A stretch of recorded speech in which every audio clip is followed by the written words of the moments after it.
dushyire mu maboko y'Imana z'Igihugu. Yesu abamugisha mwinshi. Amen. Amen.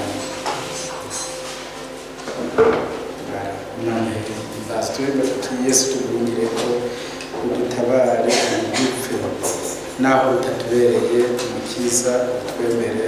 Amen.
bitunganya byose ashobora byose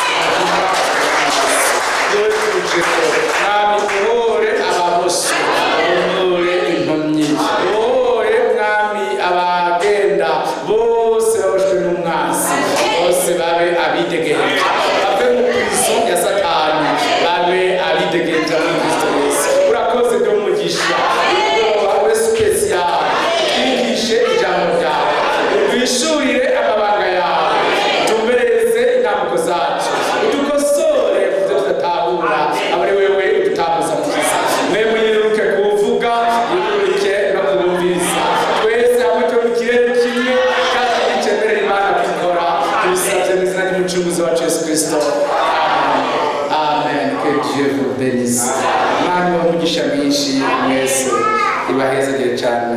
Amen. Turasomera hamwe amajambo yo muri Ezayi 66 dusome mu izina rya Yesu Kristo. Yesaya 66 umurongo wa mbere turasoma mu izina ry'Umwami Yesu. Ezayi 66 verset 1 dusome mu izina ry'Umwami wacu Yesu Kristo. Amen. Yesaya 66 kuva na 8 dusome. Uko ni kuhoraho agize. Ati ijuru niryo ntebe yanje y'ubwami, isi nayo ni ndava y'ibirenge byanje. Amen. Muzonyubakira inzuki kandi n'ahantu ki hombera uburuhukiro. Umwami abaheze muvyagire. Amen. Imana ishimwe. Imana ni nziza, ni nziza cyane kandi byose. Amen. Ni Imana ni nziza, ikwiye gushimwa. Yatuvanye mu madini kandi ni by'ukuri yatuvanye mu madini yarakoze. Iduha agakiza, iduha agakiza yarakoze nishimwe cyane. Yatugikiye ijambo ryayo kugira ngo twese hamwe rituruhore. Imana nishimwe cyane. Amajambo yayo atubwiye ngo ijuru ni intebe yayo, isi nayo ni ndava y'ibirenge byayo. Umwami ahimbaza. Twongeye gushimira Umwami wacu Yesu Kristo yaje ku isi. Amen. Aje gutsinda umwanzi w'abantu, l'ennemi de l'humanité. Yaje gutsinda umwanzi wacu kugira ngo umwanzi wacu abe munsi y'ava y'ibirenge byacu. Turamushimiye cyane. Yasheshe amaraso yiwe, ntiyasheshe mu ijuru ariko yasheshe ari ku isi kugira ngo ku isi abantu tuzokirira indwara, ku isi abantu tuzokirira ibyaha. Yasheshe amaraso yiwe, yabambwe ku isi, ntiyabambwe mu ijuru. Yabambwe ku isi kugira ngo acungure abari ku isi, kugira ngo abari ku isi babone umuco, abari ku isi babohorwe, abari ku isi bakira ibyaha. C'est possible. Naho yatsindiye umwanzi wacu, naho ku isi y'isi sur cette terre niyo yatsindiye umwanzi wacu. Amen. Kugira ngo abantu turi ku isi natwe intsinzi yiwe ibe intsinzi yacu. Niko kwemeza kuri ya munsi yatsinda natwe twari dutsinze. Amen. Yaradukijije indwara zacu zose. Uriya munsi yaradukijije ibyaha byacu byose. Uriya munsi yarashikije ibyo twasezeraniwe byose. Umwami yarabikoze. Nahimbaza. Umushimire amaraso yasheshe, bamucumitiye ku isi, bamubambira ku isi, bamutukira ku isi kugira ngo babarane natwe. Ibintu byose yahuye nabyo ku isi wari kugira ngo akize twebwe abari ku isi. Izo duterera ku isi byose wari kugira ngo bidukize. Kandi mubyizeye yadukijije abadayimoni bose. Ni hano yabatsindiye, hano ku isi niho yabatsindiye, niho yasheshe amaraso yiwe, yadukirije ibyaha. Imana ishimwe. Yatutse kwa Frère mu ijuru, oya yarazutse yiyereka abari ku isi kugira ngo abereke ko yatsinze urupfu na kuzimu. Umwami yaraje kubikorera ku isi, yari kubikorera mu kirere, yari kubikorera mu ijuru, hose niwe n'ijuru n'igihe ariko yabikoreye ku isi kugira ngo akize twebwe. Nashimwe nani abaheze nuko yatugikiye ijambo kugira ngo ridukize. Kandi Imana ibakugisha menshi mu izina ry'Umwami wacu Yesu Kristo. Mwese tubahaye ikaze, tubifurije gukurikira neza no gutahura neza mubihawe na mwe muri mu izina rya Yesu Kristo. Amen. Amen. Karibu tena.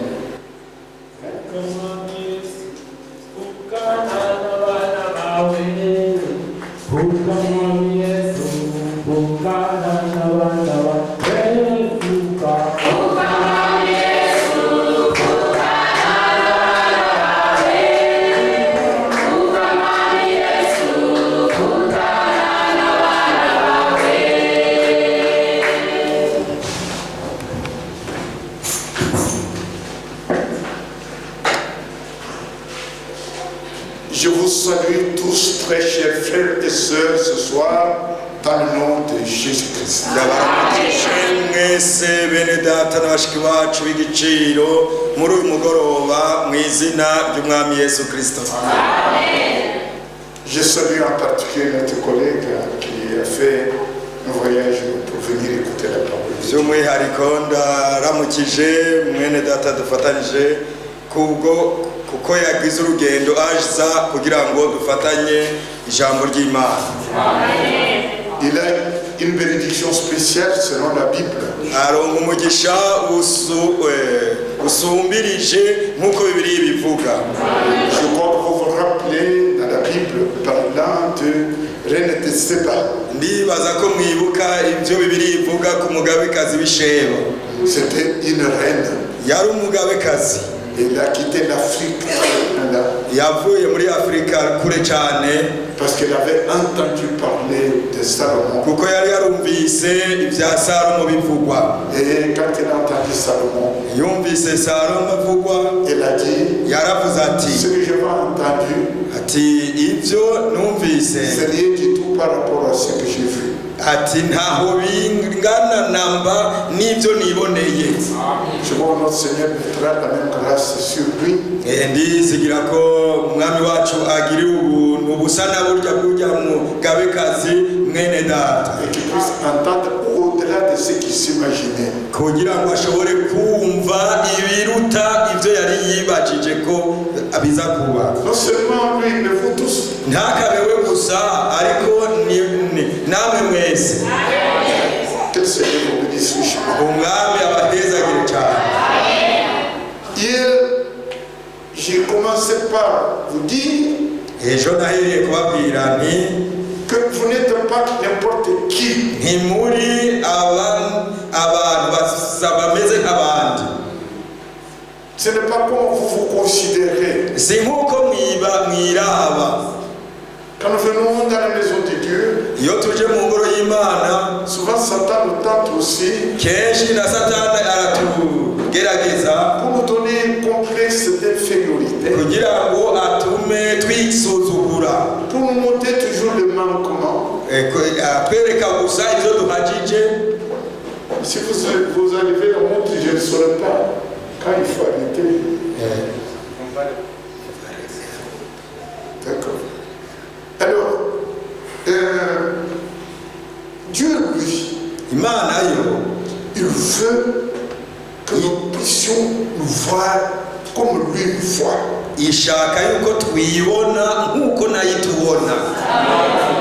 Et moi, c'est ce que je voudrais faire pendant tous les jours que je serai avec vous. ibi nibyo nagomba gukora igihe cyose nzoba ndi kumwe nawe. Parce que c'est cela que j'ai prêché partout où j'étais, ça fait maintenant 1 an. kuko ibyo nibyo nigishije aho naciye hose umwaka wamaze gukwira. J'étais parti pour 3 mois. naragiye amezi 3. Maintenant, ça fait 1 an. none umwaka urakwiye. Et ce que j'ai à vous dire, ibyo biza kubabwira, ce que je voudrais que le Seigneur, avant que je quitte ici, pour que cela reste dans votre cœur, ibyo nifuza ko umwami yobakanwa mu mitima yanyu nazo naravuye ngaha, c'est que vous découvriez la révélation sur vous, comment Dieu vous voit. nuko muhishurirwa uko Imana ibabona. Vous n'êtes pas n'importe qui.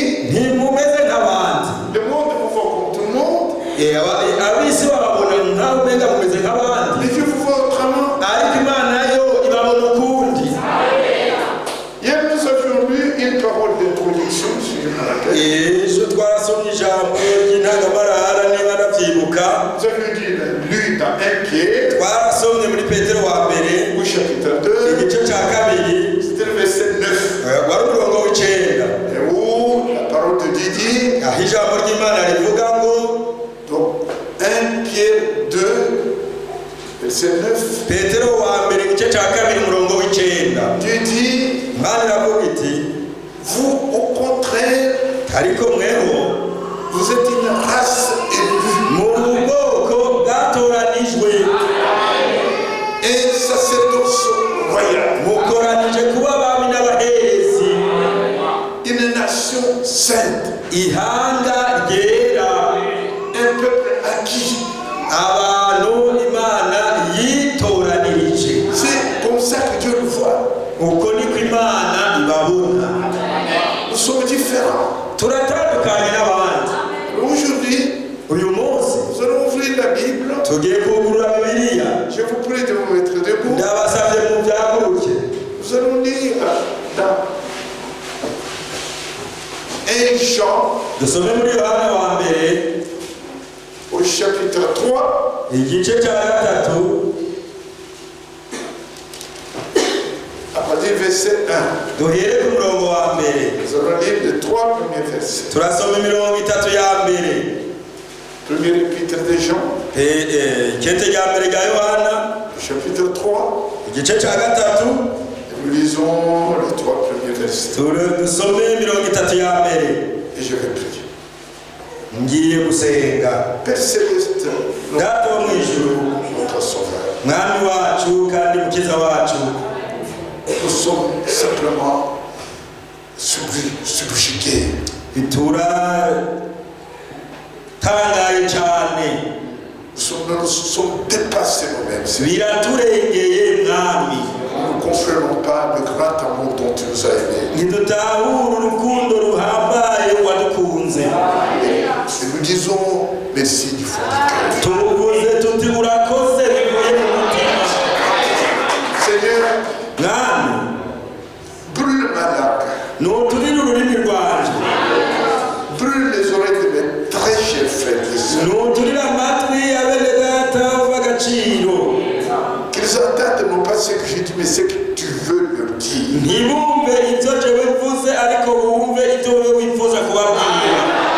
Accorde-le, Seigneur, Nubiduhe mwami, pour que la gloire te revienne. kugira ngo icyubahiro kikugarurirwe. Nous le demandons au nom de Jésus-Christ. Turabigusabye mu izina rya Yesu Kristo. Amen. Et nous lisons Turasoma rero 1 Jean 3, Yohana wa mbere gatatu les 3 premiers versets. imirongo itatu ya mbere. Voyez quel amour le Père nous a témoigné. Amen. Pour que nous soyons appelés enfants de Dieu. Murabe urukundo ko rungana data wa twese yatugiriye ko twitwa abana b'Imana. Et nous le sommes.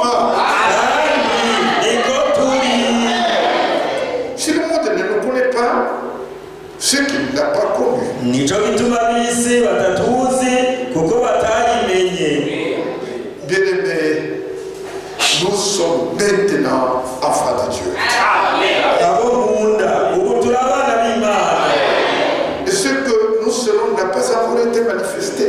Ariko uko tuzomera ntikurahishurwa. Mais nous savons que lorsque cela sera manifesté, nous serons semblables à lui parce que nous le verrons tel qu'il est. Icyo tuzi ni uko Yesu niyahishurwa tuzosa nawe kuko tuzomuraba uko ari. Quiconque a cette espérance en lui se purifie lui-même comme lui est pur. Kandi umuntu wese amuziga kw'ibyo ariyeza nk'uko uwo ari uwera. Que Dieu bénisse cette personne. Imana ezagire iki gice cy'ijambo ryayo. Vous voyez dès le départ, Urabona uhereye mu ntango Dieu dit, Imana iravuga, voyez de quel amour Dieu nous a fait. ngo murabe urukundo Imana yadukunze. Quel amour! Urumbe urukundo. Et j'ai dit que vous êtes un peuple spécial. Kandi avuze ni mu rugo budasanzwe. Quand il dit que vous êtes une race élue, Ivuze iti muri ubwoko bwatoranijwe, et ça c'est tous royal, mukoranije kuba abami n'abaherezi, une nation sainte, ihanga ryera, un peuple acquis. abantu Imana Il ne yitoranirije. dit pas de tous ceux qui croient en Dieu. Ivyo sindabivuga kuba yizera Imana bose. Il parle de l'épouse. Ariko vuga umugeni aratandukanye n'abandi. Nous sommes épouses Turi umugeni pas quand nous avons reçu la révélation de ce message. atari muri cya gihe twahishurirwa ubutumwa. Non, Oya, nous sommes épouses turi umugeni avant la fondation du monde. imbere y'ukwezi n'ijuru bishirwaho. Alors, vous dites Amen. Peut-être que j'explique un peu ce qu'on appelle avant la fondation du monde. Tuvuze ngo amen, ariko nagomba nsobanure icyo n'ijuru bishyirwaho. Vous voyez les stades où nous nous tenons ici. Murabona naho imbere duhagaze. Je compare tout ça. Aha hose ndagereranya Tout ça.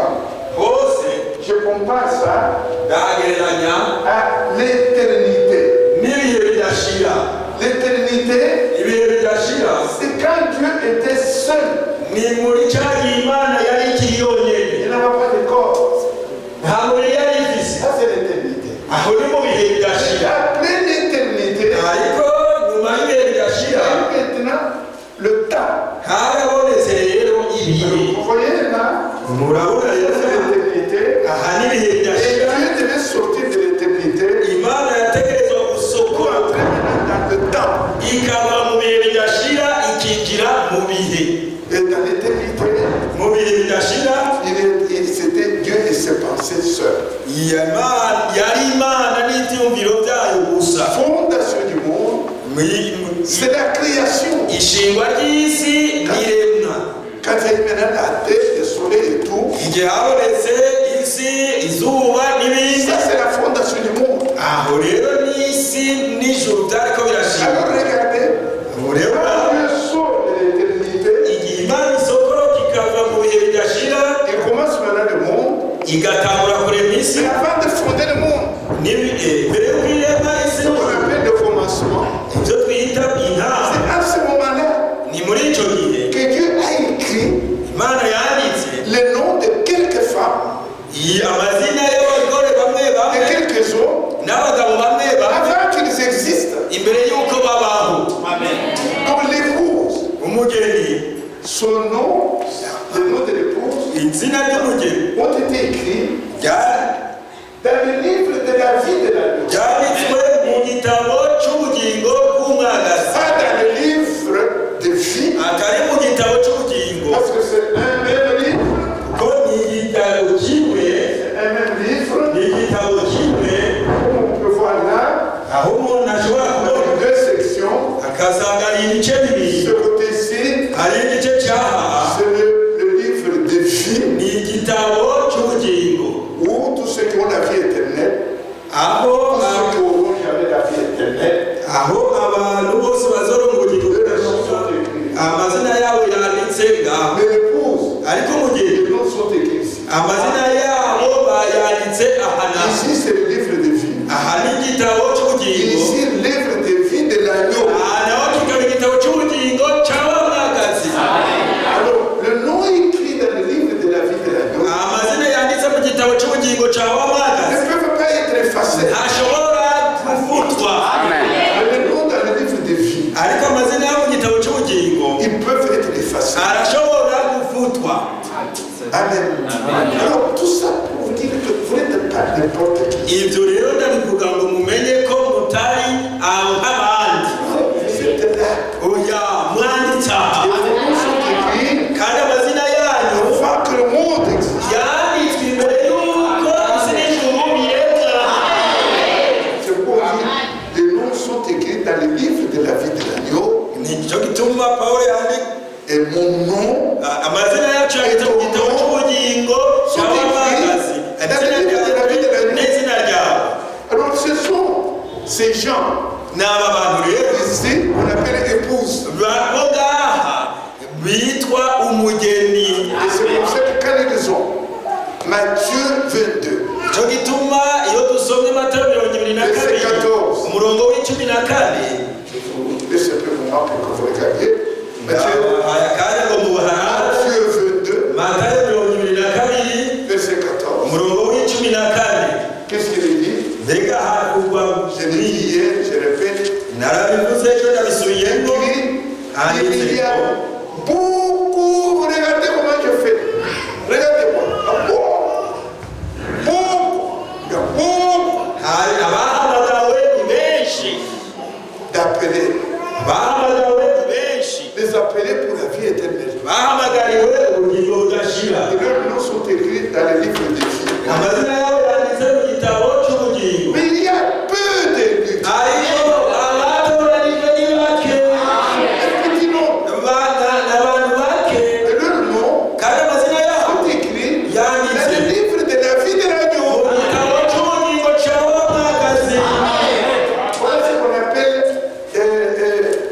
la race élue. Parce que nous sommes élus à la fondation du monde. Nous sommes race élue. Ça c'est pour ce royaume. Nation sainte.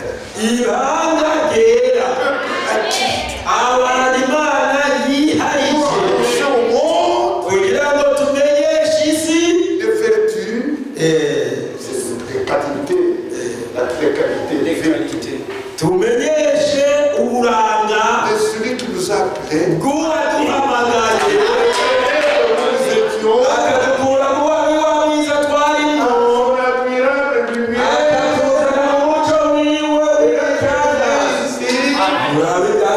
Cette lumière éternelle. Comme j'ai montré hier. Vous avez retenu. Et nous allons répéter ça tous les jours. Ces choses-là, c'est pour nous, les élus. Je vais parler du jour dans lequel nous nous trouvons. C'est pour le peuple. Et j'ai dit, voilà, il est écrit dans la parole de Dieu, dans 2 Pierre, au chapitre 3, au verset 8, 2 Pierre, chapitre 3, verset 8. Frère Amiel, un jour est comme 1000 ans, et dans son premier jour.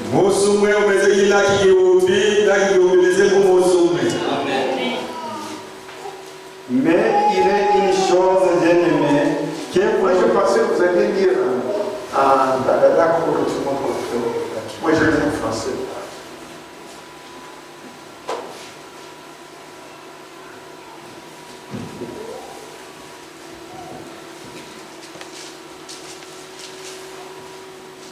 De Pierre 3.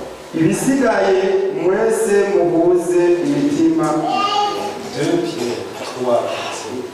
Vous retenez comme ça, on va attendre. Donc c'est ce qu'on dit. Un jour, pour Dieu, est comme 1000 ans pour nous. Et 1000 ans pour nous. C'est tous les jours pour Dieu. On peut voir également cela dans Psaume 90, verset 4. Exactement la même chose. Je vais expliquer maintenant comme on a vu hier. N'écrivez pas trop parce que je répète ce qu'on a dit hier. Je voulais vous montrer de la manière de compter des hommes. C'est ça qu'on va montrer. Parce que notre sujet c'est quel est le jour dans lequel nous nous trouvons.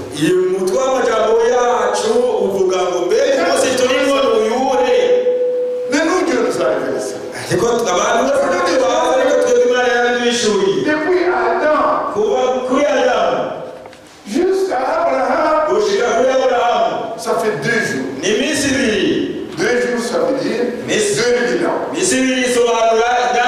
depuis Abraham jusqu'à Christ, ça fait 2 jours. 2000 ans. Depuis Christ, on a commencé à compter les années. Et nous sommes aujourd'hui dans 2024. Depuis Christ, on ne compte pas depuis Adam. Donc, à ce moment-là, jusqu'au moment où nous nous trouvons maintenant, j'avais pris ça pour être un peu tout pour les choses. Vous voyez, nous sommes là, et depuis Christ jusqu'à l'enlèvement, ça fait 2000 ans. Et après l'enlèvement, il y a le millénium, c'est millénaire, 1000 ans. Alors, j'ai dit,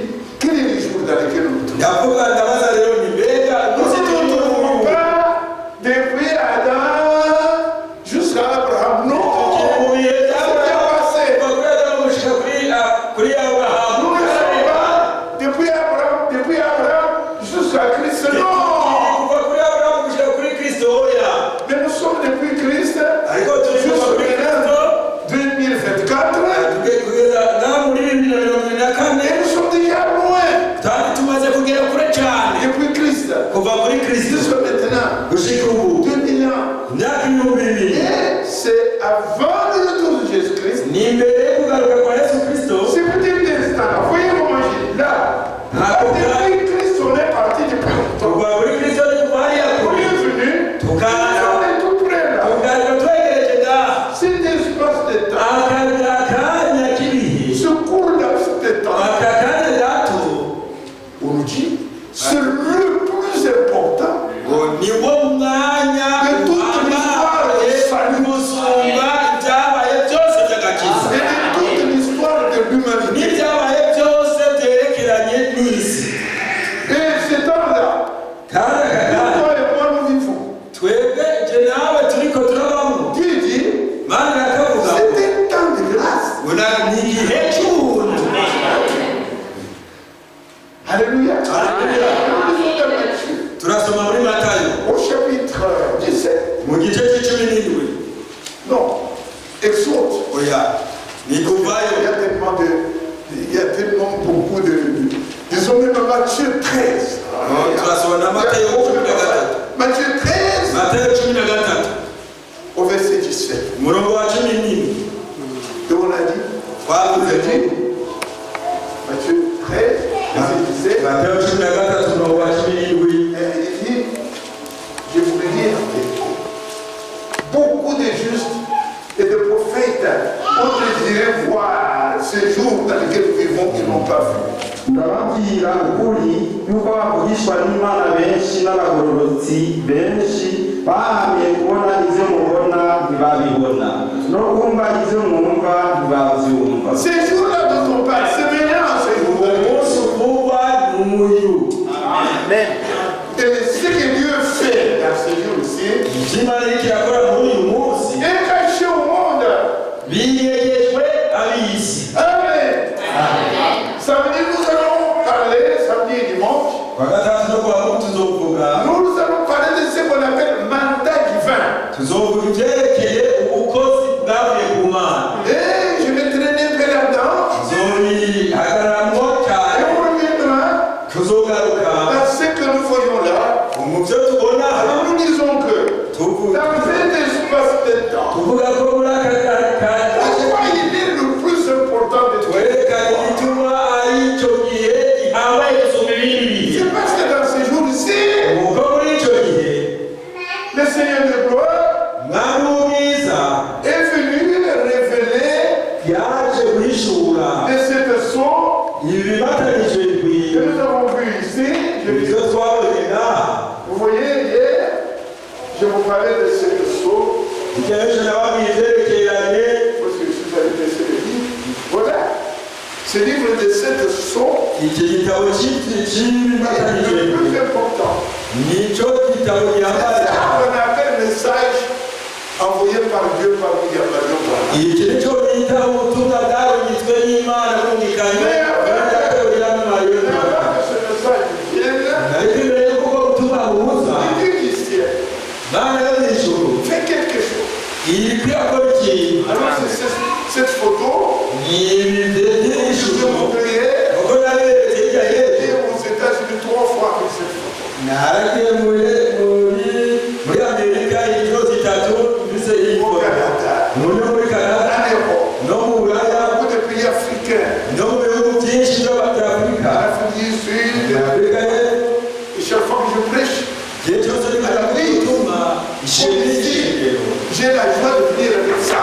ndanezerwa cyane kubabwira iyi bintu ngo ndabamenyeshe ko Il mwebwe a fait pour vous des choses Imana yabakoreye qui ibintu sont cachées aux autres. byarengejwe abandi. Je voudrais ce groupe-là lire rapidement mon bien-aimé. Matthieu Matthieu 11. soma wihuse Matayo 11. Pour parler des choses cachées. Matthieu 11. Matayo 11.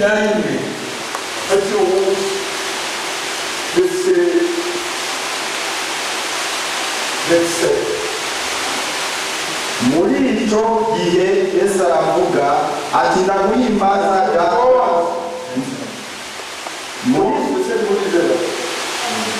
Matayo 11:25. Muri icyo gihe Yesu aravuga ati ndaguhimbaza data umwami w'ijuru n'isi. Je te loue, Père. Le Seigneur qui sait de la terre. Du fait que tu as caché ces choses, intelligent, sage, et que tu les as révélés. Petit computer. Il dit, je te loue, Père. Parce que tu l'as voulu ainsi. Vous comprenez ça? Que le Seigneur de gloire, Jésus-Christ, est en train de louer Dieu parce qu'il a caché ça sur la terre. Il a révélé à toi et moi. Et Exode, Deutéronome 33.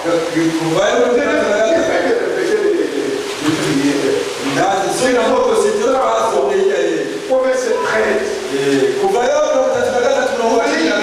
Moïse dit, si j'ai trouvé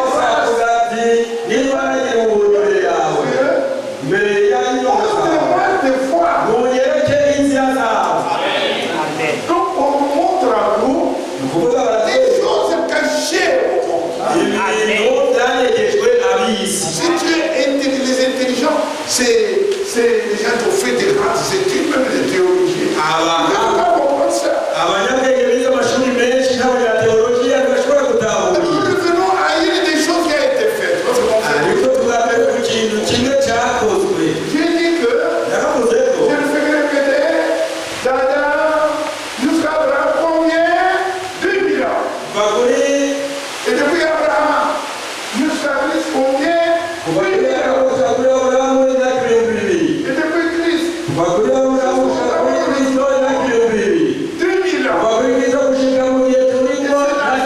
Dans ce temps ici, comme ceci est venu, février,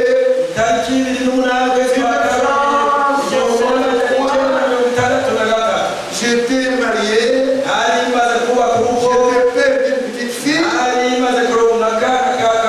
qui a 61 ans aujourd'hui. Elle est aux États-Unis. Elle est née le 3 février et cette histoire a eu lieu le 28 février. Alors qu'est-ce qu'il y a eu? Oui, je vais les prendre. Mon frère, nous sommes en présence du Seigneur. Quand vous écoutez ces choses, avec considération, frère, vous êtes guéri sur place.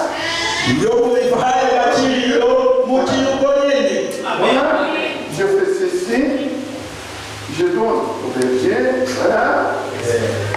Je donne à mon frère fidèle, ça, et je donne à mon frère Edouard, comme je dis, à cette église, ça. Alors quand vous regardez, c'est ce que je décrivais. Je vais monter même 4 fois, mon frère. Laissez-moi. Laissez là. Voilà. Vous voyez comment j'ai décrit ça? Cette nuée surnaturelle. Quand vous aurez lu, vous êtes d'ailleurs professeur, il faut l'écrire ça. Comme vous voyez, il y a eu une forte tempête. À l'achat des sommets d'arbres. Et puis il y a eu un tremblement de terre. Et il y a eu une explosion. Et cette explosion, c'est écrit dans votre truc, vous voyez, je lis ce que je vous ai donné là. Oui. Cette explosion, c'est comme un avion à réaction qui franchissait le mur du son. Et ça s'est passé dans notre temps. La ville qu'on appelle Tucson aux États-Unis. Et puis s'il y a eu après là, c'était suivi de boum.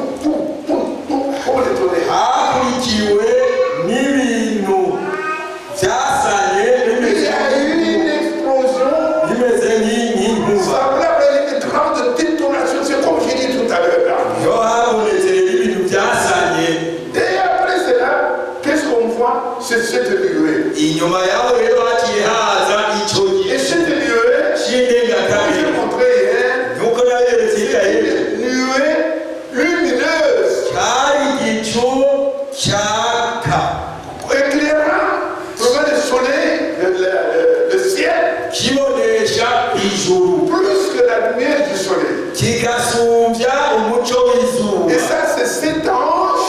ivyo rero byava ku bamarayika indwi 7 anges. abamarayika Et indwi j'ai dit mon ange, mais c'est des archanges. mvuze ngo ni abamarayika ariko ni abamarayika abo biyita Et abakerubi vous avez vu la différence hier. barabonye ubudasa hagati Les anges ont les visages lisses. y'abamarayika n'abakerubi abamarayika bafise mu maso hasa naho umuntu atabwana Mais les chérubins, ariko abakerubi la différence, ubudasa ils ont 6 ailes. bafise amababa atandatu Nous avons vu hier. uko twabibonye hirya y'ejo 2 ailes. amababa abiri Couvrir le visage. bipfukisha mu maso Parce que devant le Seigneur, kuko imbere y'umwana depuis qu'ils sont créés, kuva aho baremye ils n'ont jamais vu Dieu. ibigeze babona imana Ils sont autour de lui. bama bayikikuje bavuga ngo uwera uwera Et les yeux sont fermés par respect. amaso yabo aba yugaye kubwo kubaha Les pieds sont couverts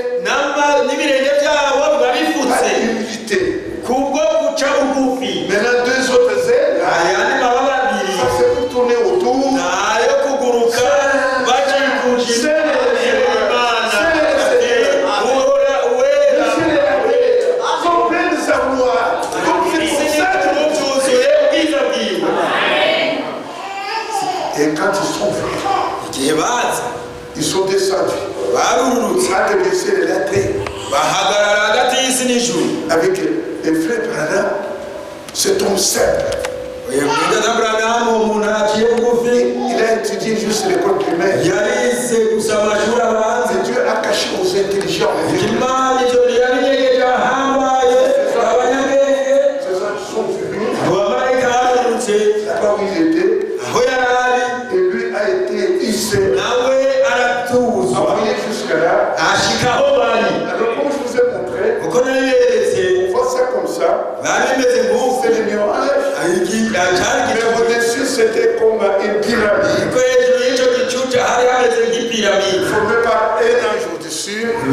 ikozwe n'umumarayika hejuru n'abamarayika bari babiri hagati n'abandi bamarayika batatu Vraiment, été amené jusque-là. Aburahamu nawe yaratungishwaga aho Au 7e de cet ange a dit, kandi uwindwi muri abo bamarayika yaramubwiye ati retourne à Jefferson. subiriye i Jeffersonville Le moment est arrivé igihe kirageze d'ouvrir les 7 sons. cyo kugurura ibibatanijwe indwi Bereda Ça s'est arrivé dans notre âge. ivyo byabaye muri iki gihe cyawe Alors, il est retourné mwenda Aburahamu yarasubije à Jeffersonville. i Et Jeffersonville pendant 7 jours, mu minsi indwi chaque jour, un saut a été ouvert. buri munsi ikibatanijwe Et cyaruwe les 7 sons, kandi ivyo bibatanijwe il fit toute la vérité, toute la vérité dans la vie. bisobanura ukuri kose kw'ibyanditswe muri bibiliya Nous n'adorons pas Frère Branham. nicyo gituma tudasenga n'idataka Mais quand vous voyez bien, vous connaissez cette histoire, ariko iyo muzi mumenye ivyo bintu si vous n'avez pas la révélation de Dieu, udafise ubwishurirwa bw'imana vous risquez de dire que Branham est Dieu. uhakwa kuvuga ngo Aburahamu ni imana Parce qu'il y a des choses qui sont passées kuko qui sont graves. ivyo bintu byabaye Un homme aujourd'hui qui a révélé toute la Bible, toute la Bible, toute la Bible, tous les mystères de la Bible. umuntu uyu munsi yahishuye bibiliya yose Voilà ce qui est arrivé dans ce petit laps de temps. ngivyo byabaye muri aka gahe gatonya Depuis kuva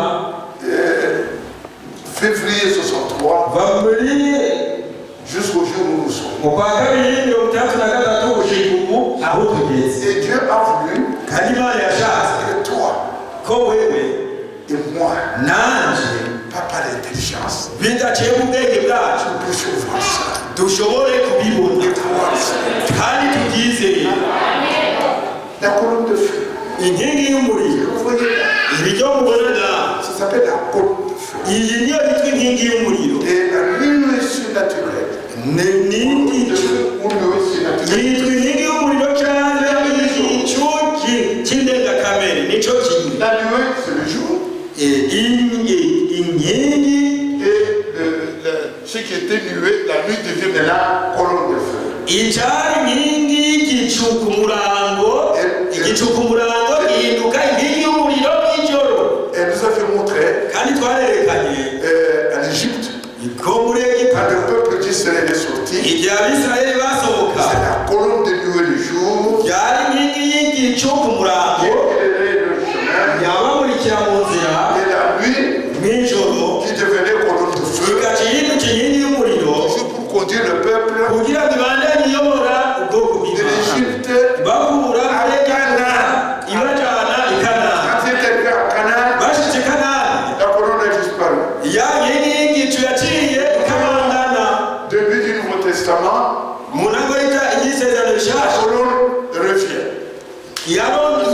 ya nkingi y'igicu yarasubiye kugaruka. On citait Matthieu 17, twaravuze hirya y'ejo Matayo 17 verset 5, murongo wa 5 où Jésus aho Yesu était transfiguré yakayangana avec une nuée lumineuse. akaza hejuru yiwe igicu À cakaka côté de lui, iruhande yiwe haza Mose na Eliya. et quand les deux ont disparu, igihe bari bamaze gukamangana l'Éternel a voix a dit, hari ijwi ryaciye rivuga celui-ci est mon fils qui ni est mort. umwana wanjye nkunda cyane akampimbara. Et après lui, nyuma yiwe qu'est-ce qu'on a encore vu? mbega twongeye kubona iki Lors de la paix, ni mu gihe cy'amagambo ya Pawulo c'était une nuée cyari ikinkingi y'igicu ku murango qui était très fort là, qui était très fort, qui était très fort. cyari inkingi y'igicu cyari gikomeye Et toute la délégation de Paul, kandi Pawulo n'abari bamukurikiye bose bagiye guhama abakristo sont tombés par terre. bose baguye hasi. Et la voix a dit, ijwi riravuga qui es-tu? ngo Charles, ngo Sawuli Sawuli pourquoi me persécuter? umpingira iki? Il lui a dit, nawe aravuga qui es-tu Seigneur? ati urinde gama. La voix a dit, Majyajwi riravuga pas je suis Jéhovah, riti ntiryavuze ngo je suis ni Jésus. Yehova ariko ryavuze ngo ni Yesu. C'est persécuté. ubu uriko urahama. Et Paul a eu la révélation. Pawulo ahabwa guhishurirwa Jéhovah de l'Ancien Testament, nuko Yehova wo mu isezerano rya kera ariwe Yesu mu isezerano rishasha. alléluia. Haleluya. Bien-aimé, bakuru voilà ce qu'on dit de la colonne de feu. nimubone ibyo bavuga ku Qu'est-ce que c'est que le feu? nkingi y'iyi y'umuriro. mbega umuriro ni iki? Nous avons lu twarasomye ejo 1 Timothée 6, Timoteyo wa mbere 6 verset 16. umurongo w'16. Alors le Seigneur lui dit, bariko baravuga umwami wacu qui possède l'immortalité, avuga ati niwe afise ukudapfa qui habite une lumière inaccessible, kandi aba mu muco utegerwa que personne n'a vu, qu'aucun homme n'a vu. ata n'umwe yigeze abona kandi ashobora kubona. Donc Dieu habite dans la lumière. ni ukuvuga ko Imana iba mu muco utegerwa. Amen. Amen. Ça, ce sont des choses cachées. ivyo ni ibintu binyegeje Révélées à toi. byashuriwe Il y a beaucoup de temps, amen. mon frère qui est venu aujourd'hui, pour vous, la répétition et la bête. nafashe umwanya munini kugabura gatatu uyu munsi no kugabura Alors, qu'est-ce que ça signifie ça?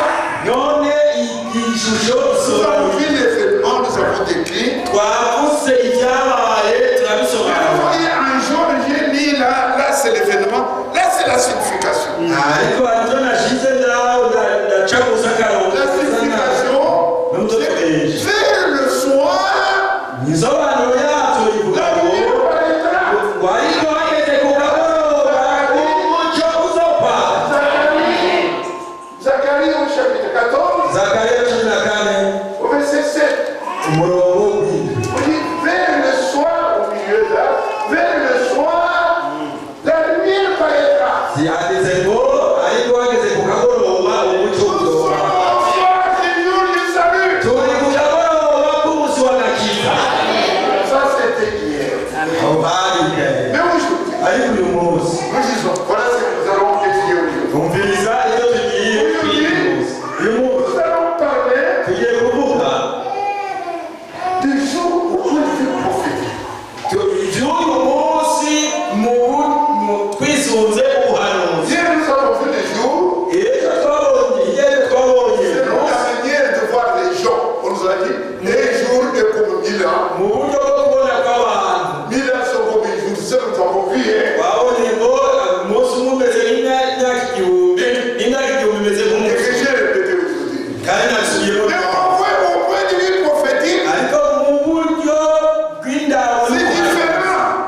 biratandukanye.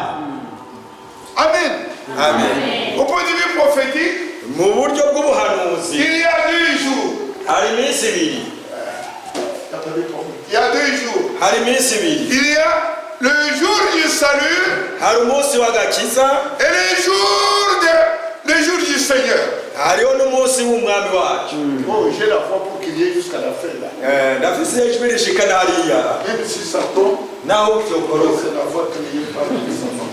Mais moi j'ai la voix de Dieu, j'écris jusqu'à là. Iyi ni ijwi ryakozwe n'abahinga b'Imana, ndanezerwa no gusemerera ndi imbere ya bene data. Vous voyez la différence?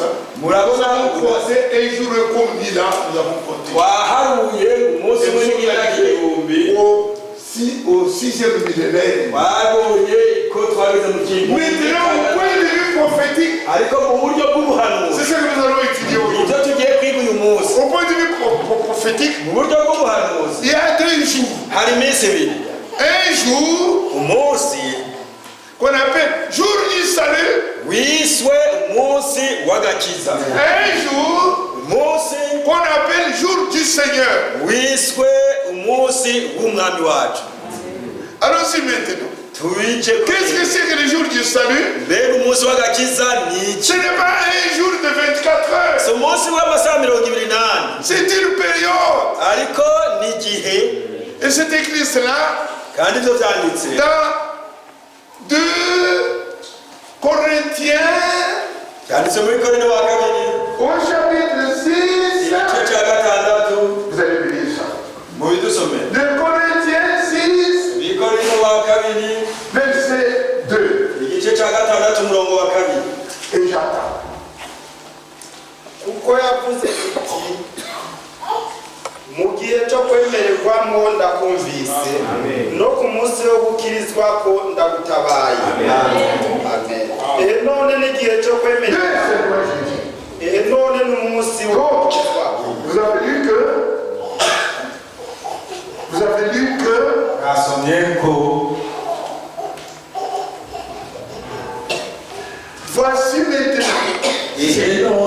voici maintenant ihe none le jour de grâce. n'umunsi w'agakiza. Voici maintenant Ihe none le jour du salut. n'umunsi Le jour du salut umunsi w'ubuntu w'agakiza est apparu wazengurutse depuis Jésus-Christ. kuva kuri Yesu Kristo. Amen. Amen. Et depuis Jésus-Christ, Kuva kuri Yesu Kristo nous sommes turi le jour de grâce. mu munsi Voici maintenant, w'ubuntu. maintenant où nous sommes là avec vous là. Ti ubu rero Nous sommes dans la période turi mu gihe qu'on appelle jour de grâce. cyiswe umunsi w'ubuntu. Amen. Et après le jour de grâce, Nyuma y'umunsi w'ubuntu va venir maintenant hazoza le jour de colère. umunsi w'uburake, Et qu'on appelle le jour du Seigneur. ariwo twita umunsi w'umwami. Le jour du Seigneur. Umunsi w'umwami. Je m'arrête, on va lire 2 écritures pour que vous voyez ça très bien. Ndahagarika dusome ibyanditswe bibiri Apocalypse kugira ngo mubone ibyo ari byo. Byashyiriweho hano au chapitre 1, igice cya mbere au verset 10. umurongo w'icumi. La Bible dit, Bibiliya iravuga ngo c'est Jean ni qui a Yohana écrit l'Apocalypse. niwe yanditse Et ibyashyiriweho. il dit, il fut amené à l'île de Patmos. Avuga ko yajyanywe ku kizinga Patimo, Là où il était en prison. aho yari abohewe. C'est là. Aho Mais ni tous les apôtres étaient déjà morts. abandi batumwa bose bari bapfuye. Et Dieu lui a donné Imana la yamuha révélation uguhishurirwa sur l'Apocalypse. kw'ibyahishuwe. Alors, verset 10, il dit, Umurongo w'icumi rero uravuga, disait verset 10. soma umurongo w'icumi. Verset 10. Umurongo w'icumi. Verset 10. Apocalypse, verset 10. Il dit, Umunsi w'Imana je fus ravi en esprit au jour du Seigneur. Umunsi w'Imana nari muri mwe. Je fus ravi en esprit Nari muri mwe. au jour du Seigneur. Umunsi Ce n'est pas un jour de 24, ce n'est pas un mardi ou mercredi. C'est la période. amasaha 28 n'ikiringo. Le jour du Seigneur Umunsi w'umwami s'appelle le jour de colère de Dieu. ni umunsi w'uburake bw'Imana. Amen. tugiye kubibona muri Malaki au chapitre 4, igice cya 4 verset 1. murongo wa mbere. Qu'est-ce qu'il dit? Mbega havuga muri iki? Malaki chapitre 4, igice cya 4 verset 1. murongo wa mbere. ehe laba umunsi uraje wa kanyitanure abibone bose n'inkozi z'ibibi zose bazoba ibishingwe kandi uwo munsi kugira uze uzobatongora ni guhora n'ingabo agize nta n'agashishi cyangwa n'agashami basigarana. C'est un jour de colère. umunsi w'uburake. Les jours de colère. C'est la période seulement et c'est le jour de colère. si umunsi umwe ariko n'ingingo. Regardez bien. Les versets 5 et 6. Oui, c'est ce que nous avons pour notre message. Et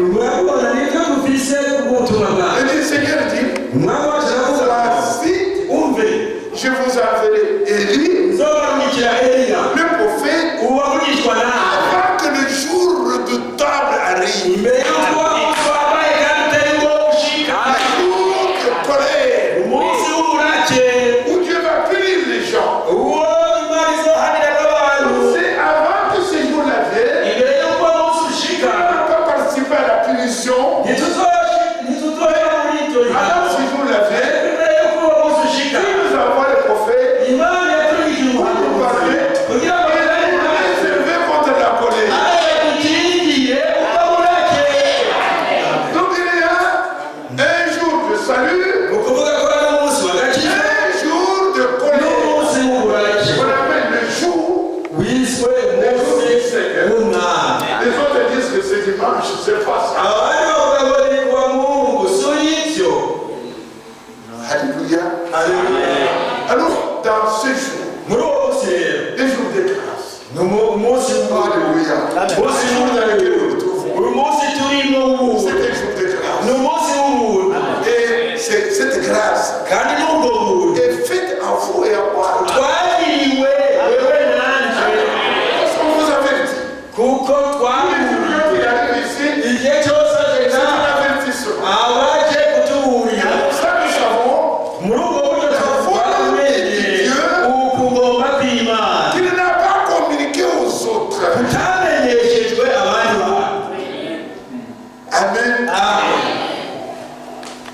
Je crois que ceci a pénétré. Et nous pouvons continuer.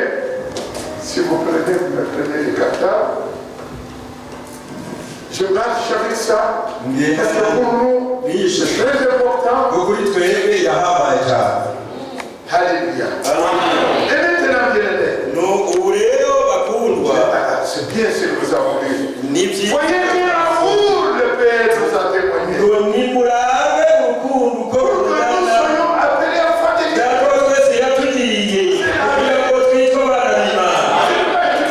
C'est pas là que nous sommes entrés. C'est en faisant, quand je vous ai raconté tout ça, voyez quel amour. Quand Dieu vous aime, il ne vous donne pas un avion ou des grandes richesses. Il vous montre sa parole. C'est pourquoi j'ai dit, voyez quel amour. Nous sommes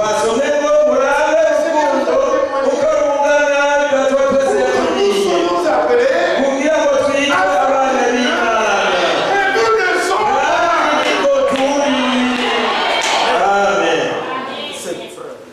Moi je sais beaucoup. Parce que vous êtes de la même semence que moi. Je n'ai rien fait. J'ai eu beaucoup d'amis médecins, comme je vous ai dit, qui n'ont pas. J'ai prêché, j'allais avec ces messages parmi eux. Ils sont laissés dans leur trinité. Toutes les églises sont dans ce qu'on appelle la trinité. Et si vous savez pourquoi ça me vient, j'étais pas beaucoup de joie dans mon cœur. Vous savez pourquoi on nous appelle vierge?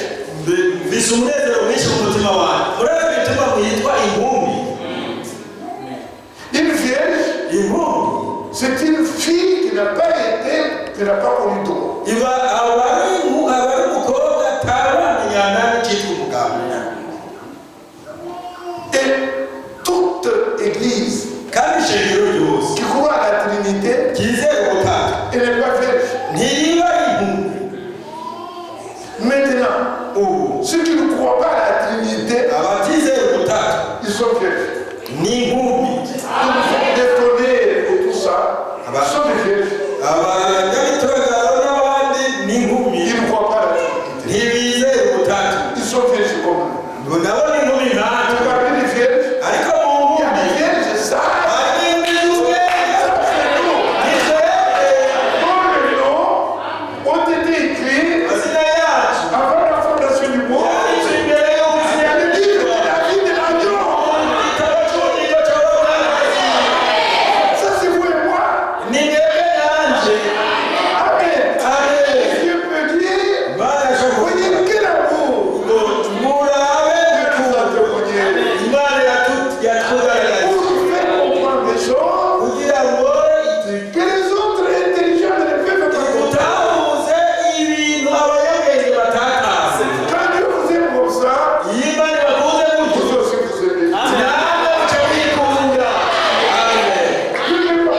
Je ne peux pas aimer Dieu Sinshobora gukunda si Imana je ne connais pas. ntazi Dieu ne sait même pas ce qu'il a fait pour moi. ntazi n'ibyo yankoreye. Seulement j'étais malade, je suis guéri. hanyuma arakira.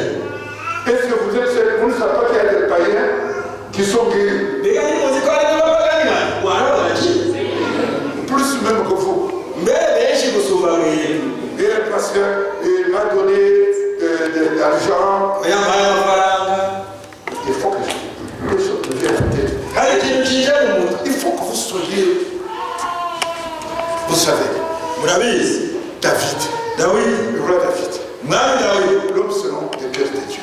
wabundi yaraje nk'uko umutima w'Imana Et umeze. bonjour, il était là, ubundi munsi yari hano il réfléchissait, ariko il ariyumvira regardait dans le monde, araba mw'isi il dit je ne comprends pas. aravuga ati sitabitahuye, Pourquoi il faut aimer Dieu? Pourquoi il faut aimer Dieu? mbega Imana tuyikundira iki? Quand je regarde sur la terre, nihweje mw'isi des gens qui ont des poignons, qui sont les plus riches, abantu bafise amafaranga menshi ils sont des méchants. n'abandi Ils ont des grands magasins partout. bafise amamangazini hose. Regardez leur santé. Raba bageni Ils bamerewe, ne souffrent pas. Ils sont dans bon point. abantu bidazasesetse, Et leurs affaires prospèrent. ibintu byabo bitera imbere, Ils se moquent même de nous. mbere baradutwenga Ils vous méprisent. bakadusuzugura. Alors pourquoi il faut servir de Dieu? none bimaze iki gukorera Imana? Quand on regarde du côté de Dieu, munaravye mu ruhande rw'Imana c'est du côté de misère.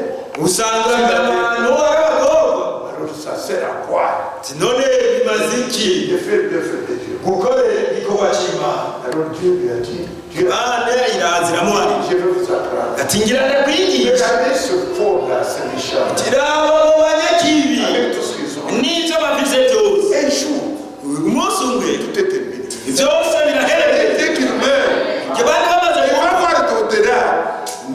Il est vraiment le plus malheureux. baza kugorerwa hiryo. Alors David a dit, oh, Dawidi aravuga ati mwami merci de me révéler ça. urakoze kubimishurira ibyo bari basomeye. Psaume 77. Zaburi ya 27. C'est ça tout ce que j'ai dit à l'heure. Ivyo namaze kuvuga byose. Psaume 77. Zaburi ya 27. C'est pour dire que ce que vous avez reçu, c'est plus de n'importe quoi. ni ukuvuga ko ibyo mwagiye atari ibyo ari byo byose. Psaume 73. Zaburi ya 73. J'ai dit, ndasoma oui, Dieu est bon pour Israël. ni ukuri Imana igirira neza Abisirayeli Ceux qui ont le cœur pur. abafise imitima itaruye. Alors écoutez, comment se faisait la misère de David. Toutefois, ariko mon pied a réfléchi. jewe ibirenge byanje hari hasigaye gato Mon pied était sur le point de glisser. bigatirimuka, ntabwo zanjye zari zisigaje gatoya zikanyerera. Verset 3. Murongo wa gatatu. Je portais envie aux insensés, Pourquoi? en voyant le bonheur des méchants. kuko nagirisha nabibone abagabo n'abanyakibi bamerewe neza. Verset 4. Murongo wa Mais kane. rien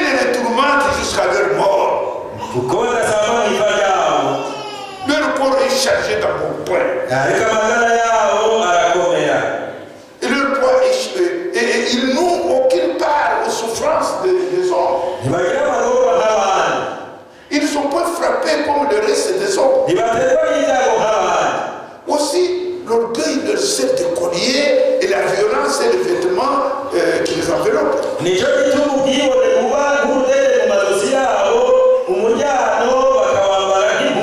L'iniquité sort de leurs entrailles, les pensées de leur cœur se font pures.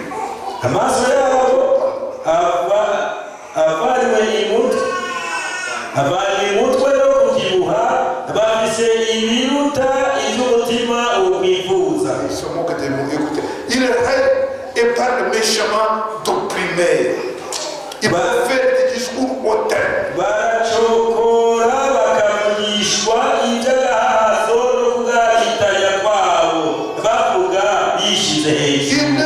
Ils élèvent leur voix, leur bouche là jusqu'aux cieux.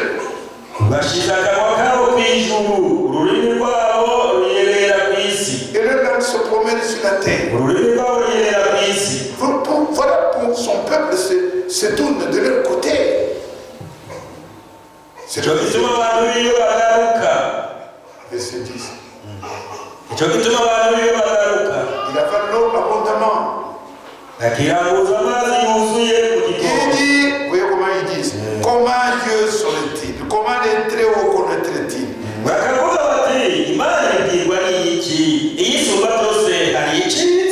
Écoutez le verset 12. Ainsi sont les méchants, toujours heureux, ils accroissent leur richesse.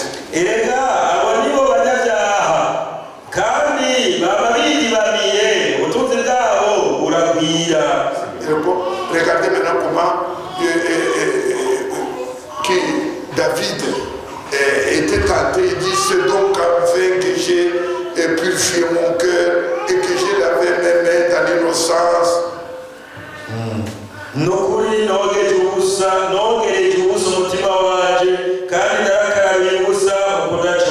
Car chaque jour je suis frappé. Tous les matins mon châtiment est là.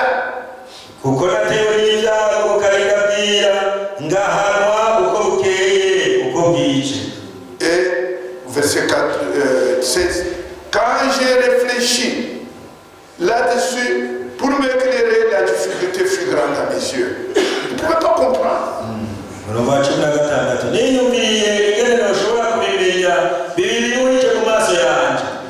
Alors le verset 17, jusqu'à ce que jusqu'à ce que Dieu m'a révélé.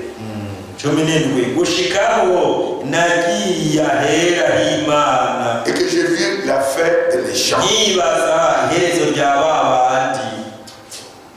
J'allais taper là, notamment, on va te révéler. Donc vous avez déjà compris. David a compris que les méchants, ils disent oui, c'est tout ça sur la terre.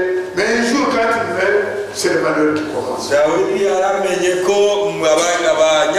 Pourquoi je disais ça?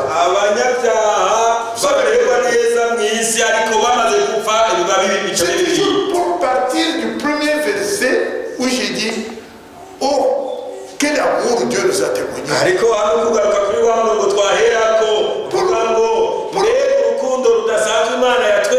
Pour nous révéler les choses qui sont cachées. Les gens ne savent pas dans quel jour nous sommes. C'est le jour le plus merveilleux que Dieu a créé sur la terre. Alléluia. Et vous êtes mes frères bien-aimés.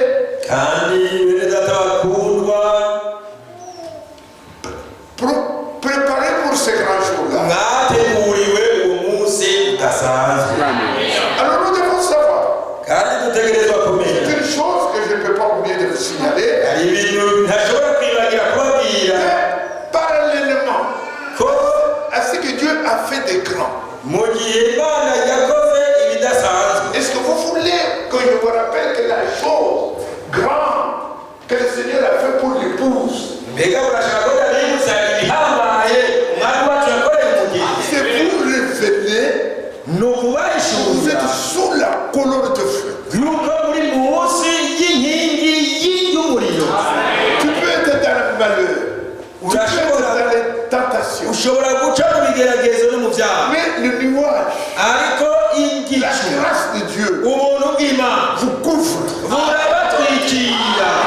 Parce que vous appartenez au peuple avec qui il fait l'histoire.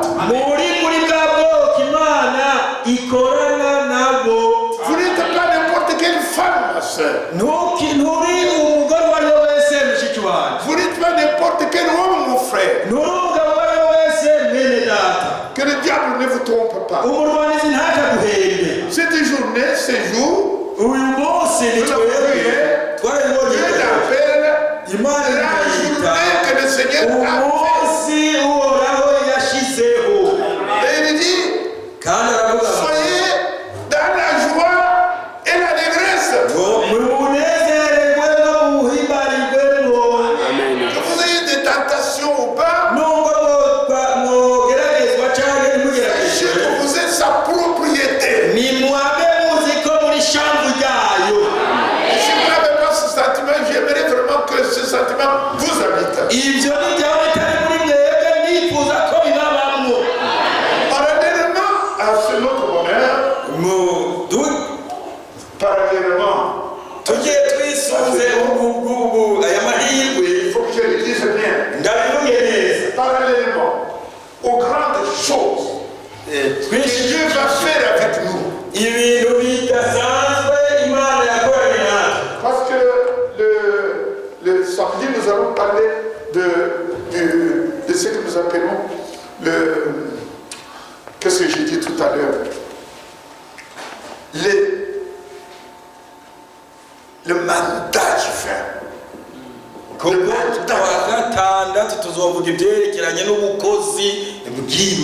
Mais aujourd'hui, il faut d'abord que vous voyez les jours dans lesquels nous vivons. Quand je dis que ce cours-là, ce temps-là, quel est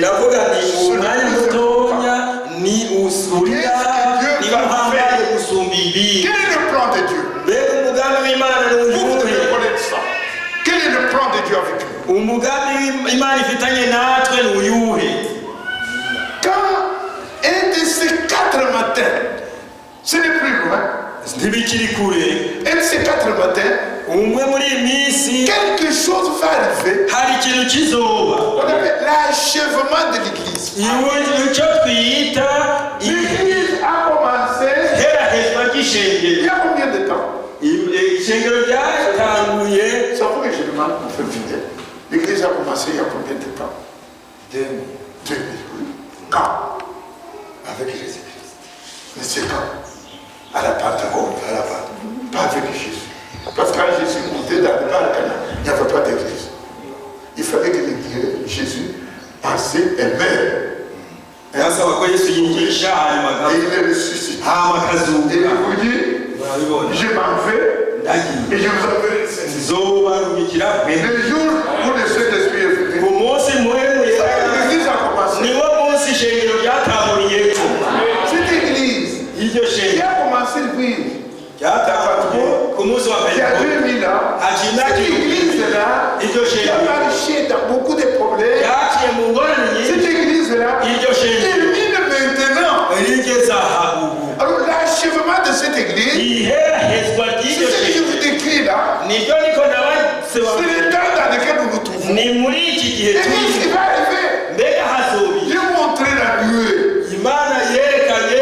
Le 28 février 1900. C'est le début. Qu'est-ce qui va arriver?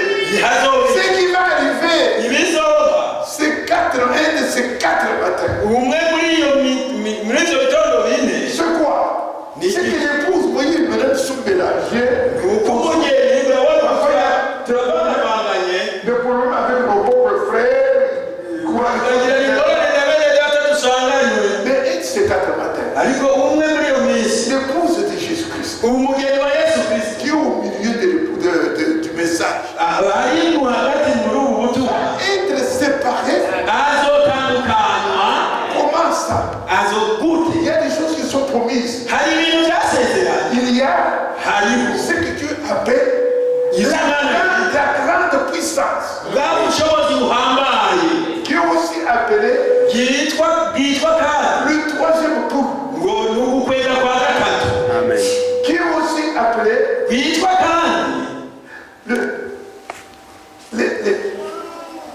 l'arrière, vous voyez, c'est la moisson de l'arrière saison. Amen. Et nous allons lire tout ça. Amen. La grande puissance. Il faut d'abord que j'explique.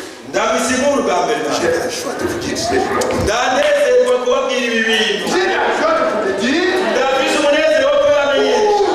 Que vous compreniez que vous n'êtes pas n'importe qui. Kugira ngo mutahure ko mutameze nk'abantu.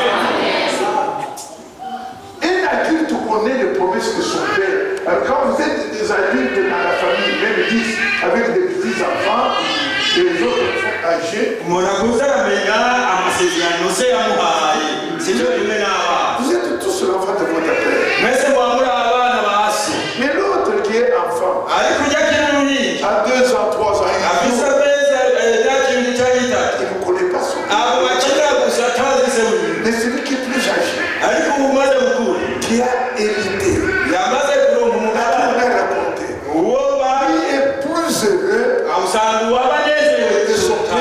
père qu'avec les promesses. Kuko abazi isezerano. Oh, chanter tout le temps, on a converti au temps, c'est pas mauvais, mais c'est pas cela. Si ukuririmba umwanya wose twarakijijwe uyasinze. Vous êtes un héritier qui ne connaît même pas son héritage. Uburuwa umuragwa bw'abataramenya umuragwe wiwe. Et moi, je voudrais que vous connaissiez votre message. Ndagomba ko mumenya amasezerano yanyu. Un de ces 4 matins. Umunsi umwe muri iyi minsi Avant que nous puissions entrer dans le corps de résurrection. imbere yuko twinjira mu mubiri wo kuzuka Mais seulement dans notre corps ici. tukiri muri uyu mubiri. Pendant un temps, frère Madame et frère Franck ont dit, il ne faut pas parler comme des données qui disent que ça va durer 30 jours. Non, on ne connaît pas. Abanyamituraga bavuga ngo bizomara iminsi 30 oya ntitubizi. Il sera seulement un petit moment, on ne sait pas combien. Hazoba ari umwanya tutazi kungana. Qu'est-ce qui va arriver? Hazobiki. Il y a ce qu'on appelle. Non, ça c'est bon. Venez pour les juges, je vais bien toucher ici. J'ai touché. Mais vous pouvez arriver, ma femme va arriver là. Ijwi ryanjye gashobora gushika hariya naho cyova. Parce que vous voyez le diable, quand je veux partir une bonne chose, il commence à troubler. C'est ça le diable. Un de ces 4 matins. Umwe muri ayo mitaro muri ibyo bitondo Sur l'épouse. Dieu va mettre sur l'épouse Imana izoshira ku mugeni wayo une puissance ubushobozi qui ne vient pas de nous. butatuvamo Qui ne vient pas de nous. butava mu masengero. Cela Ubwo bushobozi va affecter 3 secteurs. buzoshika mu mice itatu. Il va affecter l'esprit, Buzofata impwemu l'âme et n'ubugingo même le corps. n'umubiri nawo. Comment cela va faire? Mbega ivyo bizobera mbere gute? Nous allons avoir une force qui tombe sur nous ubushobozi buzodukorokera et Dieu lui-même entre en vous. Imana ubwayo yinjire muri twe. Vous commencez à commander. Mutangure gutegeka. Si je vais voir ici la forêt, des trucs comme ça, et les choses arrivent. Sinshaka kubona ikibira hajya imaze gice kiba. C'est la puissance de création. Buzoba ari ubushobozi burema. Cela a été donné à Branham. Ivyo byarahawe Frère Branham. Lui, Branham a vécu ça dans une mesure moindre. Mbega Branham yabihawe mu muce mutonya. Et Dieu lui a dit, Imana iramubwira c'est pour que tu goûtes ngo nukugira ngo uhonje sur une petite cuillerée mu gukorera akayiko gatonya. ce que l'épouse va goûter Ivyo umugeni azoho à la grande dimension. akabihabwa bisagutse. Et frère Branham, qui avait la puissance, qui avait tout ça. Mais il dit, il fait un moment, Yarumvise umwami quelque chose qui tombe sur lui, ikintu cyamukorokeye une grande puissance, ubushobozi et bukomeye. il commence à dire, Acatangura kuvuga je vais voir un arbre ici, nshaka kubona igiti ngaha avec des écureuils, mbone ko n'udukoko et je vais tirer tugira les écureuils. maze ndaturasa. Quand il tire, Aturashe un écureuil tombe, kamwe quand il kagakora commence à partir, maze Dieu kagenda dit, Imana il a ikavuga dit que tu en veux 3. ntiwari wavuze ko ushaka udukoko dutatu. Crée encore. Subira Je vais voir maintenant ici, nshaka ko ngaha naho création des écureuils. yaremye udukoko. Qu'est-ce qui est encore arrivé? Ibindi byabaye Il n'ibindi. va à la mer, Yagiye ku kiyaga un poisson, petit poisson mort. agafi gatonya kari kapfuye Il puissance. Il sent qu'il n'est plus lui-même. Et puis il dit, petit poisson, qui est mort là, je te donne la vie. Il jette le petit poisson qui était mort, et le poisson nage. Il va. Le problème avec sa femme, je ne vais pas raconter le détail. En Europe, souvent, les femmes sont... la femme disait à Frère, mais regardez l'enfant. Tu nous crois déjà l'enfant, regarde. Alors Frère Branham était en train d'arranger sa voiture. Mais devenu, mais toi tu es toujours comme ça. Regardez l'enfant, tu peux pas. Et Frère Branham ne fait pas bouger. Mais le Saint-Esprit vient. Il dit ce qu'il a fait là. Mes soeurs bien-aimées, nous apprenons. Quand nous sommes l'épouse, nous devons agir autrement avec le mari. Frère Branham lui n'était pas fâché. Mais le Saint-Esprit était fâché. Il dit à Branham, va, suis ta femme. Va lui dire que ce qu'elle a fait là, c'est comme cracher le visage sur le visage de son père. Frère Branham est parti. Et la porte était fermée, mais il était parti. Et il a commencé à toquer. Chérie, mon amour, viens me dire. Mais il a fâché. Notre père, Branham lui aimait sa femme. Mais le Saint-Esprit était fâché. Ce qu'elle a fait là, elle a craché sur le visage. Et quand Branham lui a dit ça, il a ramassé.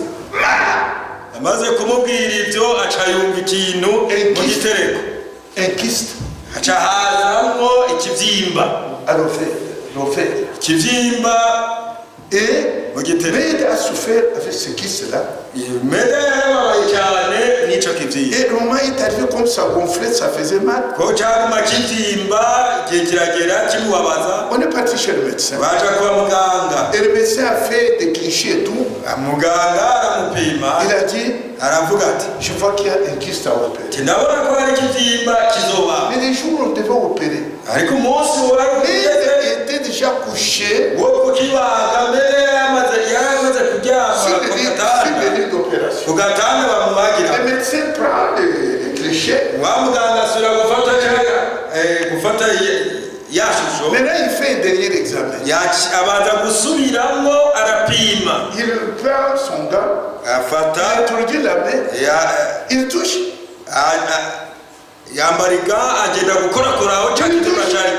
On a ce moment-là, Frère Branham a senti encore cette puissance-là. Maintenant, il crie, il dit, ce qui sera, allez. Et au même moment, le médecin examine.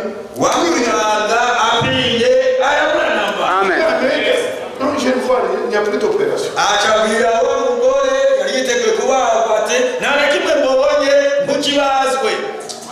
Et le quatrième fois, le cinquième fois, lui à la chasse, Branham à la chasse. Il y a une orage. Une orage, comment on appelle ça? Vous voyez, orage, pluie, il avait perdu même ses collègues à la chasse. Alors cette puissance-là vient. Il dit comment?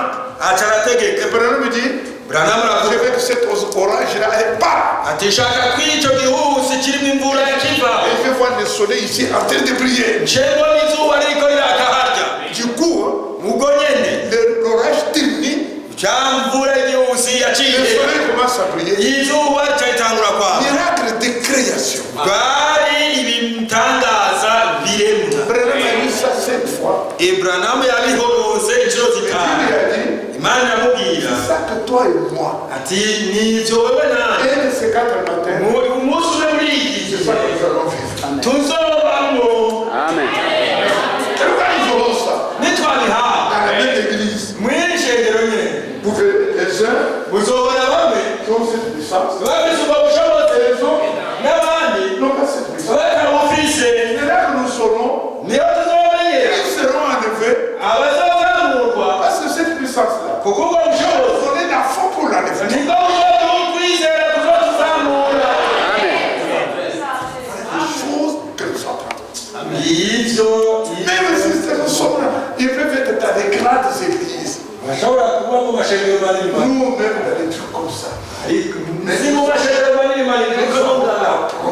turafise isezerano abandi badafise. Et quand cette puissance-là arrive, ubwo bushobozi bwaje maintenant je dis, ndavuga et il y a sur l'esprit, sur votre esprit, ku muntu wemwe sur yacu votre âme, no ku bugingo je bwacu dis votre corps. navuze ni no ku bugingo Ouvrez la isome Romains chapitre 8. Ouvrez la Abaroma igice c'umunani Ouvrez la urura Romains 8. Abaroma igice c'umunani Romains 8. Abaroma igice On c'umunani peut lire à partir de verset 19. turashobora gusoma Pour gagner le temps. ariko Pour gagner le temps. Seulement lire seulement le verset 23. turasoma umurongo wa 23 wonyine. C'est-à-dire que ni ukuvuga il y a la création, verset 19, on dit la création umurongo wa 19 bavuga ngo souffre. ibyaremwe byose Vous biraniha allez aujourd'hui dans les forêts. ugiye mu Vous allez trouver même un arbre qui est courbé comme ça. mashamba murabona ibiti byagondamye Vous allez voir même des animaux qui boitent. murashobora kubona n'ibikoko bigenda Ils bicumbagira n'ont pas péché. ntibyacumuye Ils participent à la souffrance ariko que nous, hommes, qui avons péché. binira hamwe natwe abantu twacumuye Mais il dit, ariko au verset 23, dusomere kandi si icyo gusa ariko natwe abafise umushuzo wa mpwemu natwe nyene tunihira mu mitima yacu twiteze gucika abana b'Imana niko gucungurwa kw'imibiri yacu.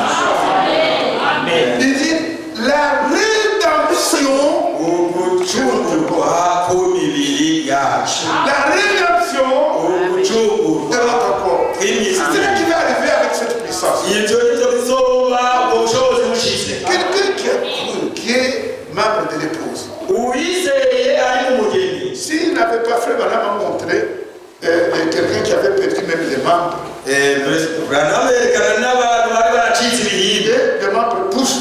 ukazabona koko ariko yaracitse kuriko kurakura Ou quelqu'un qui est né comme ça. umuntu yavyutse Le corps se redresse. akunda agondane agahagarara keba Parce que c'est la rédemption, non seulement de l'âme, si ugucungurwa mais aussi de notre ubugingo corps. gusa ni nuko imibiri yacu C'est-à-dire que ni ukuvuga nous ne changeons pas le corps. ntiduhindura Mais le corps que vous avez maintenant, ariko umubiri dufise il est guéri de toutes ces afflictions. urakira imibabaro yawo yose C'est comme ça que maintenant, ce corps-là va maintenant revêtir zoheza le corps de résurrection qui viendra. umubiri ukuzuka uzoza C'est là que nous aurons la jeunesse éternelle. niyo tuzororera rya toto rihoraho C'est là qu'on est créé. bizoba mu karere ko gukubita urugomo hanyuma tuzoca tugenda Vous n'êtes pas n'importe qui. ntimuri nk'abandi Vous n'êtes pas n'importe qui. ntimuri abari bo bose Les enfants de la promesse. muri abana b'isezerano mana yaduhaye Que vous amasezerano soyez pauvres, nawe que urimo vous soyez malades. nawe urwaye David était là. dawidi yari À quoi servir? avuga ngo nimaze iki gukorera Voyez imana les méchants. imana iti C'est là autour. muyihweje abanyakigo Dans le monde entier, les usines, c'est eux. nibo bafase ibintu On byose n'a pas dit by'isi que Dieu va ça. Mais nous, ariko twe nous avons notre porte. turafise amasezerano yawe Il est temps. harageze Il est temps, et plus longtemps, excusez-moi, il faut toujours qu'on termine à temps et qu'on puisse dire que je répète encore les deux versets. subiyemo ya mirongo Hier, ibiri nous avons dit icyo twaravuze 1 Pierre petero wa mbere au chapitre 2, igice cya kabiri au verset 9. umurongo w'icenda Disez avec moi, vous au contraire, dusomere hamwe handitse ngo ariko mweho vous êtes une race élue, muri ubwoko bwatoranije vous êtes un sacerdoce royal, mukoranije kuba abami n'abahereje vous êtes un peuple acquis, uri abantu imana yidogeye muri igihugu cyera que vous puissiez kugira ngo mushobore annoncer aux autres kubwiriza kubwira abandi les vertus. uburanga Celui qui nous a appelés, kuba duhamagaye nous étions comme les autres, agadukura mu mwijima iyo twari turi nk'abandi à son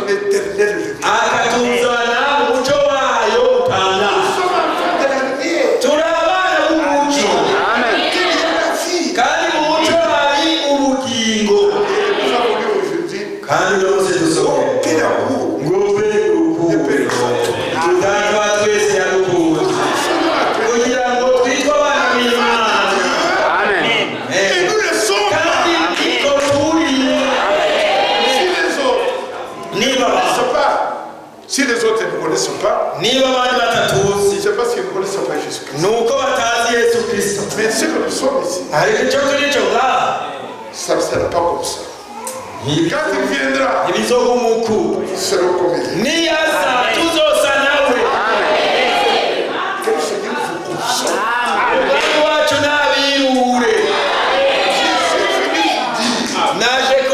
C'est à GITEGA. Mais vous n'êtes pas comme tout le monde.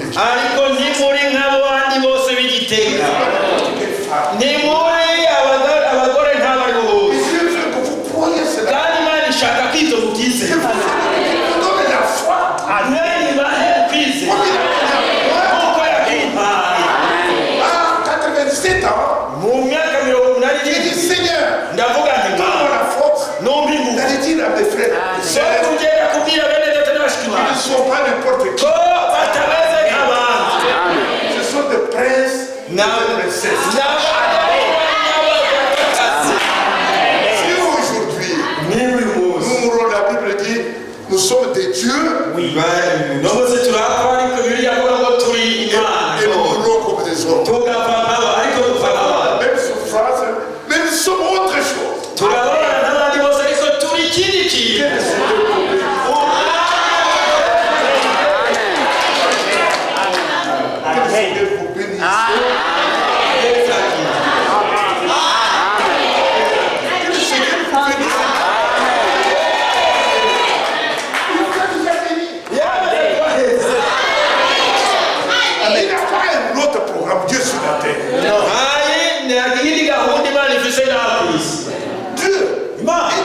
Son programme, c'est nous. Amen.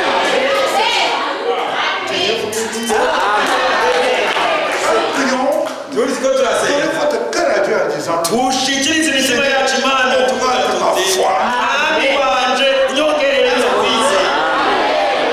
les autres ont l'évangélisation. Ils ont la doctrine. Mais nous avons la parole prophétique. Que je vais expliquer ça aussi. La parole prophétique. Que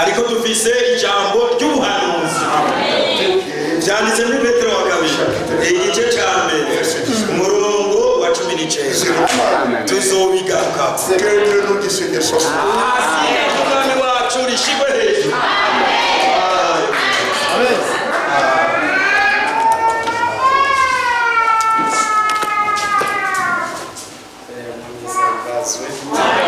Mwese kandi abamugisha muhaguruke twishire mu maboko y'Imana yose turirimba tuti kwizera kwacu kuraranye Imana iheza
imana kandi niko turi